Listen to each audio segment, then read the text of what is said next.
지식은 정보에 불과하다. 정보는 그대를 변화시키지 못한다. 아무리 많은 정보를 가지고 있어도 그대는 변함이 없다. 그대가 축적한 정보의 양은 계속 증가한다. 하지만 그것은 그대를 해방시키기는커녕 무거운 짐이 된다. 증가되는 정보는 계속해서 새로운 구속을 창조한다. 소위 유식한 사람은 바보라고 불려지는 사람보다 더 어리석다. 최소한 바보는 순진하기 때문이다. 바보는 무지하지만 아는 체 하지 않는다. 그것이 그의 진실이다. 유식한 자는 더 혼란스럽다. 그는 아무것도 모르면서 안다고 생각한다. 아는 것도 없으면서 안다고 믿는 것은 영원히 무지의 뿌리를 내리는 지름길이다. 지식은 무지를 보존하는 수단이다. 그러므로 지식은 친구처럼 보일지라도 사실은 적이다. 그대가 모른다는 사실을 알아라. 그대의 모든 지식은 남에게서 빌려온 것일 뿐, 그대 스스로 통찰하거나 체득한 바가 아니라는 것을 알아라. 그것이 지혜를 향한 첫걸음이다. 지혜는 그대가 앵무새가 아니라 인간이라는 것을, 다른 사람의 말을 반복하는 것이 아니라 그대 자신을 표현하고 있음을 의미한다. 지혜는 그대가 복사본이 아니라 고유의 얼굴을 갖고 있음을 의미한다. 지식은 그대를 복사본으로 만든다. 그리고 복사본이 되는 것은 세상에서 가장 추한 일이다. 그것은 인간에게 일어날 수 있는 가장 큰 재앙이다. 아무것도 모르면서 안다고 믿을 때, 그대는 항상 무지와 어둠 속에 남을 것이기 때문이다. 그때엔 그대가 무엇을 하든지 그릇된 행위가 될 것이다. 그대는 자신이 아는 것처럼 다른 사람을 설득할 수 있을지도 모른다. 그대의 에고를 강화시킬 수도 있을 것이다. 아주 유명한 사람이 될지도 모르고 훌륭한 학자나 신학자로 명성을 날릴 수도 있다. 그러나 깊은 곳에는 어둠이 있을 뿐이다. 그대는 깊은 곳에서 자신과 마주친 적이 없다. 그대 존재의 사원에 들어간 적이 없다. 무지한 자는 그래도 상황이 좀 나은 편이다. 최소한 그는 아는 체 하지는 않는다. 그는 타인과 자신을 기만하지 않는다. 무지에는 단순성이라는 아름다움이 있다. 나는 모른다고 하는 것은 즉시 커다란 해방을 가져온다. 소크라테스는 이렇게 말했다. 나는 아무것도 모른다. 단 한 가지 아는 게 있다면 내가 모른다는 사실뿐이다. 그의 말은 옳다. 지혜는 유식해지는 것이 아니다. 지혜로워진다는 것은 그대의 의식에 대해 무엇인가 깨닫는 것이다. 먼저 내면을 깨닫고 그 다음에 외부 세계를 깨닫는 것이 지혜이다. 그대가 존재하는 이 신비한 의식을 깨닫기 위해서는 먼저 내면의 가장 깊은 곳에서 그것을 경험해야 한다. 그곳은 신으로 가는 가장 가까운 문이기 때문이다. 일단 내면에서 그것을 알게 되면 외부에서 알게 되는 것은 어렵지 않다. 그러나 지혜로운 자는 결코 지식을 축적하지 않는다는 사실을 명심하라. 그의 지혜는 항상 즉흥적이다. 지식은 과거에 속하지만 지혜는 현재에 속한다. 이 차이점을 명심하라. 지식과 지혜 사이에 이런 차이점을 분명하게 이해하지 못한다면 그대는 고탐 붓다의 이 경전을 이해할 수 없을 것이다. 지식은 과거로부터 타인과 경전으로부터 온다. 그런데 붓다는 이렇게 말한다. 내가 전하는 진리는 경전 너머에 있다. 내가 말하는 것, 나누어 주는 것, 전달하는 것은 어디에도 씌어 있지 않으며 어디에서도 말해진 적이 없다. 사실 진리는 말해질 수도 씌어질 수도 없다. 진리는 스승과 제자 간의 깊은 침묵 속에서 전달된다. 그것은 사랑의 관계이다. 지혜는 가르쳐지는 것이 아니라 전염되는 것이다. 그대는 지혜를 받을 수는 있지만 그대에게 강제로 떠넘길 수는 없다. 그대는 지혜에 대해 개방적이고 예민하며 언제나 환영하는 상태에 놓일 수 있다. 그것이 제자가 스승의 곁에 앉을 때 지녀야 할 태도이다. 스승이 그대의 가슴 속으로 뚫고 들어오는 것을 허락할 준비를 갖추어야 한다. 처음에 그것은 고통스러울 것이다. 왜냐하면 스승의 의식은 날카로운 화살처럼 그대를 뚫고 들어오기 때문이다. 그래야만 그대의 핵심까지 닿을 수 있다. 그것은 상처를 준다. 지혜는 그대의 에고를 완전히 파괴한다. 그러나 지식은 에고를 만족시킨다. 그런 까닭에 사람들은 지식을 추구한다. 지식이 아니라 지혜에 관심 있는 탐구자를 발견하는 것은 매우 드문 일이다. 지식은 진리에 대한 이론을 의미하며 지혜는 진리 자체를 의미한다.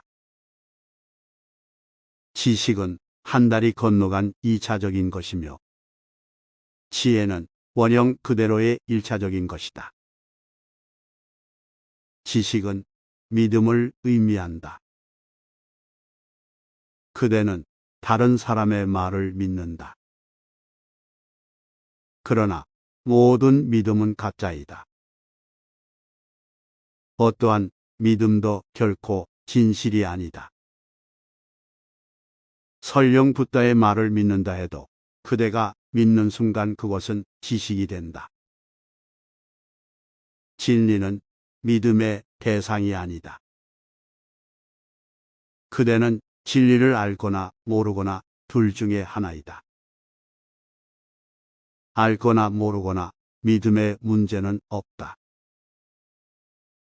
알면 아는 것이고 모르면 모르는 것이다. 믿음은 속임수에 능한 마음의 투영이다. 믿음은 그대에게 안다는 느낌을 준다. 힌두교인, 모하메드교인, 기독교인, 유태교인, 자이나교인, 불교인, 그들 모두가 믿는 자들이다. 믿는 것은 아주 쉽다. 아무 위험도 없다.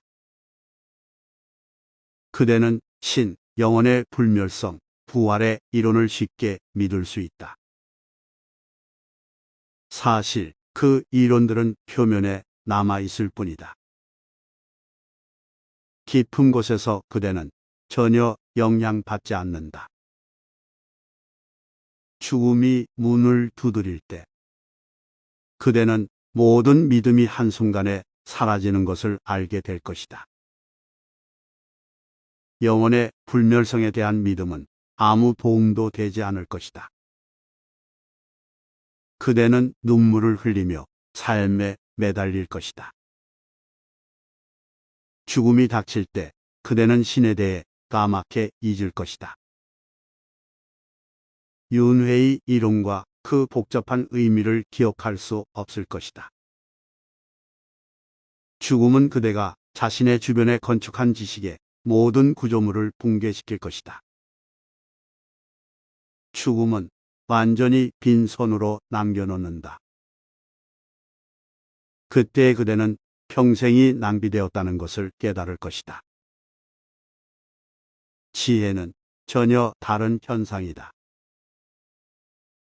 지혜는 경험이지 신앙이 아니다. 지혜는 실체적인 경험이지 진리에 대한 이론이 아니다. 지혜로울 때 그대는 신을 믿는 것이 아니라 신을 안다. 그대는 영혼의 영원 불멸성을 믿는 것이 아니라 직접 그것을 맛본다. 그대는 윤회를 믿는 것이 아니라 기억한다. 그대는 여러 번 이 세상에 왔었던 것을 기억한다. 그리고 과거에 그랬다면 미래에도 그럴 것이다. 그대는 여러 몸을 거쳐왔음을 기억한다. 그대는 바위였으며 나무였으며 동물이었으며 남자였으며 여자였다. 그대는 수많은 형태를 거쳐왔다. 그대는 형태만 변할 뿐 내면의 의식은 변함이 없다는 것을 안다. 그래서 그대는 표피적인 것이 변할 뿐 본질적인 것은 영원하다는 것을 안다. 이것은 암이지 믿음이 아니다. 그리고 진정한 스승은 그대를 믿도록 만드는 것이 아니라 알도록 돕는데 관심이 있다. 믿을 때 그대는 기독교인, 힌두교인, 모하메드 교인이 된다. 믿음은 성직자의 직업이다. 스승은 먼저 그대의 믿음을 파괴한다. 그대를 다시 어린아이처럼 순진무구한 상태로 되돌려 진리를 탐구하고 모험의 세계에 뛰어들 수 있게 하려면 스승은 그대의 신앙의 구조물을 모두 철거해야 한다. 지혜는 그대의 내면에 떠오르는 것이지 경전에 있는 것이 아니다. 진짜 바보를 만나고 싶으면 대학에 가보라. 온갖 허풍쟁이들이 횡설수설하고 있다. 그들은 자신이 무엇을 하고 있는지도 모른다. 그들은 방대한 논문을 계속 써대고 있다. 붓다는 말한다. 지혜로운 자는 그대가 어느 지점에서 타락했고 어느 지점에서 타락하게 될지 아주 귀한 비밀을 그대에게 전한다. 그를 따르라, 법을 따르라. 인간의 근원적인 타락은 아담과 이브와 아무 관계도 없다. 그 이야기는 인류 전체에 대한 함축적인 비유일 뿐이다. 모든 아이들은 저마다 똑같은 방식으로 타락한다. 인간의 타락은 과거 성경시대의 에덴 동산에서 일어난 일이 아니다. 그 전설은 시적인 표현일 뿐이다. 그것은 아이가 태어날 때마다 일어나는 일이다.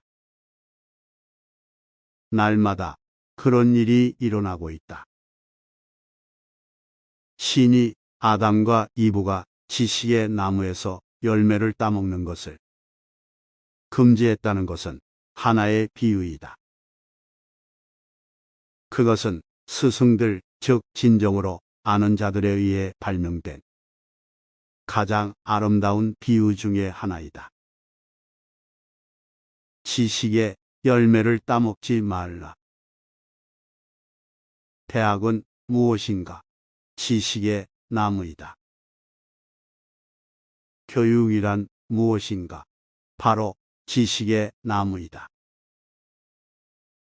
시는 그대가 순진무구함을 간직할 수 있도록 지식의 열매를 따먹지 말라고 금지했다. 오직 순수한 가슴만이 진리를 알 수 있기 때문이다. 지식으로 가득 차는 순간 진정한 삶은 중단된다.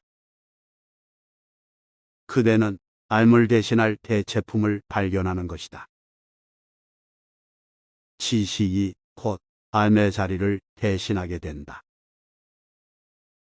그렇게 되면 알 필요가 없다. 그대는 계속 지식에 집착하고 그것은 에고에 만족감을 준다. 아담과 이브는 지식의 나무에서 열매를 따먹는 순간 타락했다. 그들의 원초적인 순진무구함, 어린아이 같은 삶을 잃은 것이다. 전에 그들의 삶에는 시와 아름다움, 엑스터시, 경이감과 외경심이 있었다. 전에는 모든 것이 평범함을 초월해 있었다. 존재의 전체가 신비로 충만했다. 그들은 신비한 우주에 둘러싸여 있었다. 무지개, 태양, 달, 별 모든 것이 불가사의했다. 그들은 끊임없이 경이로워했다. 그런데 지식을 갖게 되는 순간 모든 경이감이 사라졌다. 지식은 경이감을 죽인다. 지식은 경이감을 죽임으로써 삶을 추구하는 정신을 파괴한다. 지식은 우주의 신비를 해부한다. 그리고 신비가 벗겨진 우주는 신이 사라진다. 시, 사랑, 음악이 사라진다. 그때엔 빗방울 떨어지는 소리가 저쪽 기슭에서 오는 메시지로 가슴에 가닿지 못한다. 그때엔 소나무 사이로 불어오는 바람이 그대를 감동시키지 못하며 고창기는 그대 안에 시를 창조하지 못한다. 나비의 현란한 색채는 무시되고 무지개는 시선을 끌지 못한다. 그대는 돈, 권력, 지위 등 세속적인 것에 집착한다. 그대의 모든 존재계가 평범하게 됨으로써 그대는 추악에 변모한다. 그대의 존재계는 신성함을 잃고 세속적인 것이 된다. 그대는 신의 사원을 시장 바닥으로 전락시킨다. 그것이 원초적인 타락이다. 매일마다 그런 일이 일어난다. 그런 일이 예전에 한 번 일어났을 뿐이라는 기독교인들의 말을 믿지 말라. 그것은 모든 아이들에게 일어나는 일이다. 아이를 지식의 여행길에 올려놓는 순간, 그대는 그의 원초적인 타락을 돕고 있는 것이다. 그대가 어느 지점에서 타락했는지 말해주는 것이 지혜로운 자의 역할이다. 그대가 타락한 것은 지식 때문이다. 그것이 근원적 타락이다. 그러나 그대는 그 투명하고 순진무구한 순간으로 다시 돌아갈 수 있다. 다시 낙원에 들어갈 수 있다. 하지만 그러기 위해서는 지식을 버려야 할 것이다. 세상을 포기했으면서도 지식은 포기하지 않은 사람들이 있다. 시장 바닥을 포기하고 산에 들어갔지만 여전히 마음을 갖고 다니는 사람들이 있다. 마음은 곧 시장이다. 시장은 마음 속에 있다. 시장은 마음 외에 다른 곳에 있지 않다. 그들은 히말라야의 조용한 동굴에 들어가 앉아 있을지 모르지만 그들의 마음은 여전히 기존의 패턴대로 움직이고 있다. 히말라야의 동굴에 들어간 사람이 여전히 기독교인, 힌두교인, 불교인을 고집한다.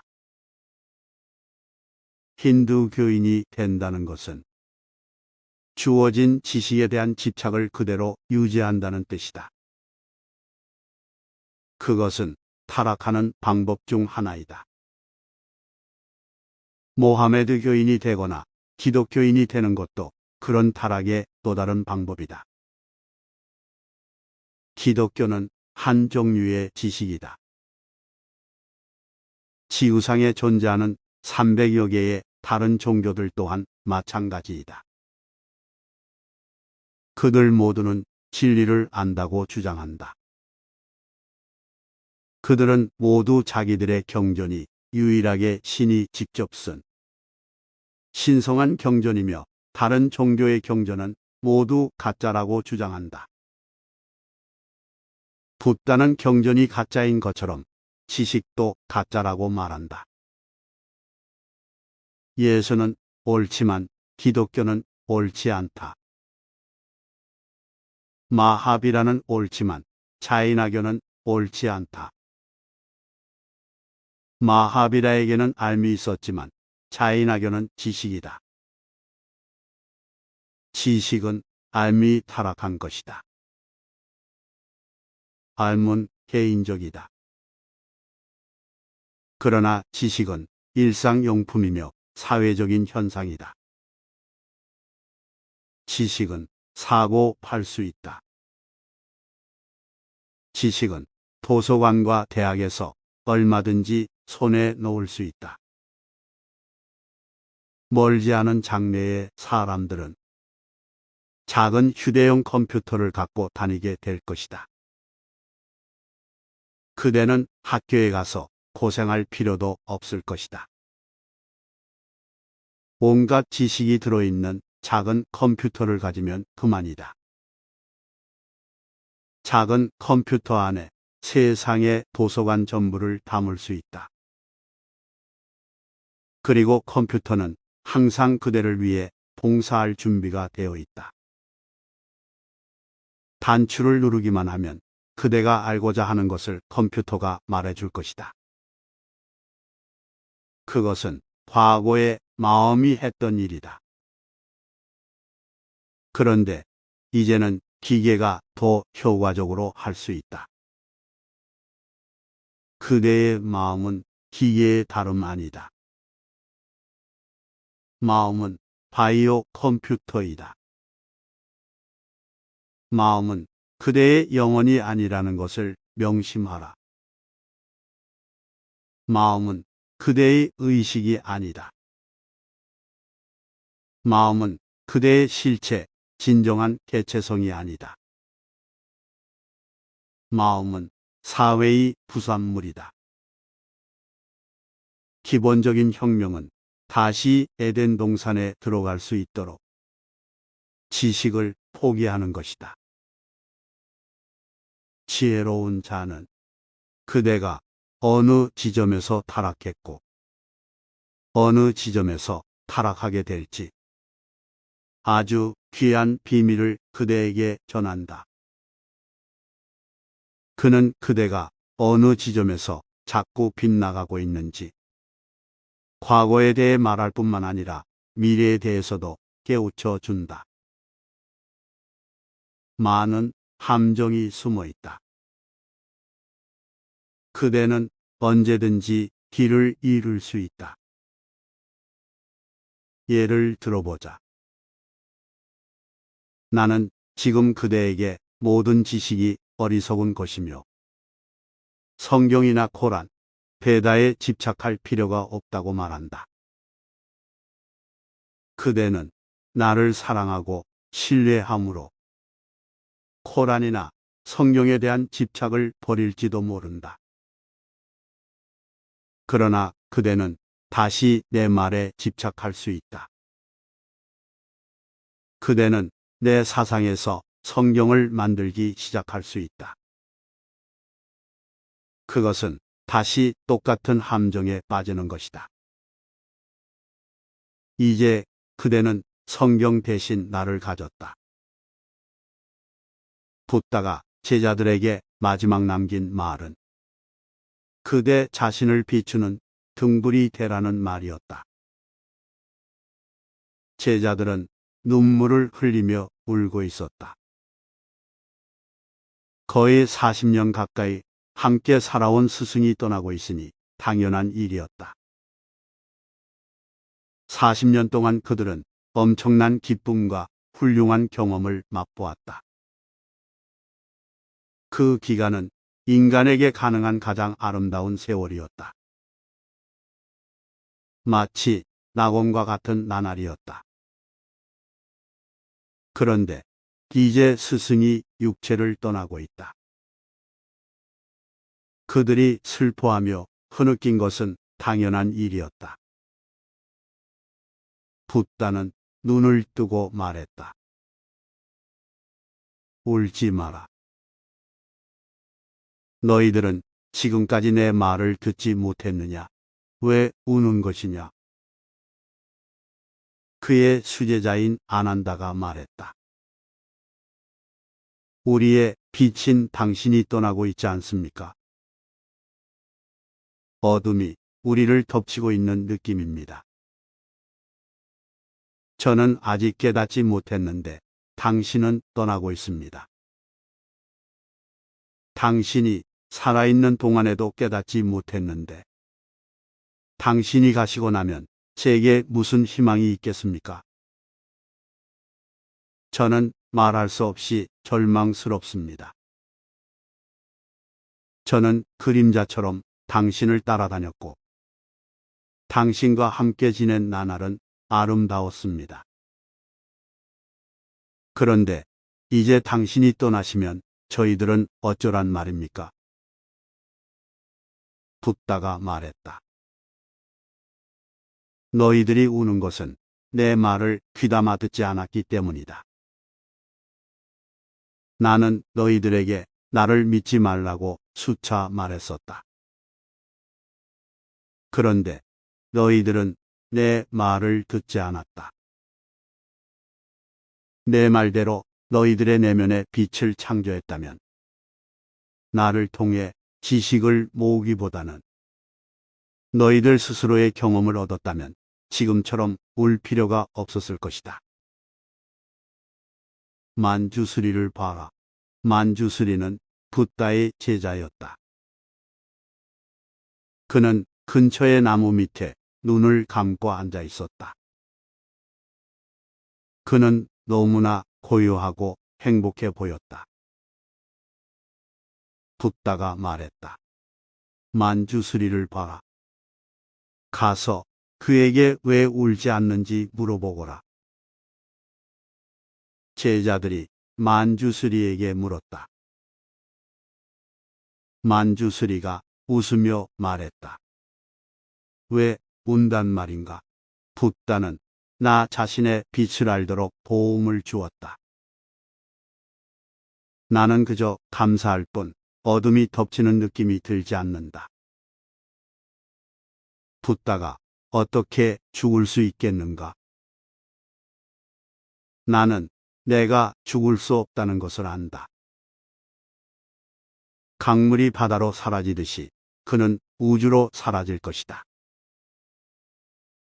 그러나 그는 항상 여기에 있을 것이다. 그는 우주 전체로 퍼져나갈 것이다. 그것은 말할 수 없이 아름다운 일이다. 붓다는 작은 육체 안에 갇혀 있었다. 그러나 이제 그의 향기는 우주 곳곳으로 퍼져나갈 것이다. 그는 존재계 전체에 스며들 것이다. 이제 붓다가 우주 전체로 퍼져나갈 것을 생각하니 나는 기쁘기 한량없다. 나는 떠오르는 태양 안에서 날아가는 새들 안에서 바다의 파도 안에서 모든 곳에서 그를 보게 될 것이다. 그는 단지 육체를 떠나고 있을 뿐이다. 육체는 감옥이었다. 내가 그것을 아는 것은 나 자신의 영혼을 알기 때문이다. 나는 그의 말을 귀담아 들었다. 그런데 그대들은 그렇지 못했다. 그래서 지금 그대들은 울고 있는 것이다. 붓다가 말했다. 다시 한번 말하겠다. 아뿌 기뿌 부아바. 그대 스스로를 비추는 빛이 되라.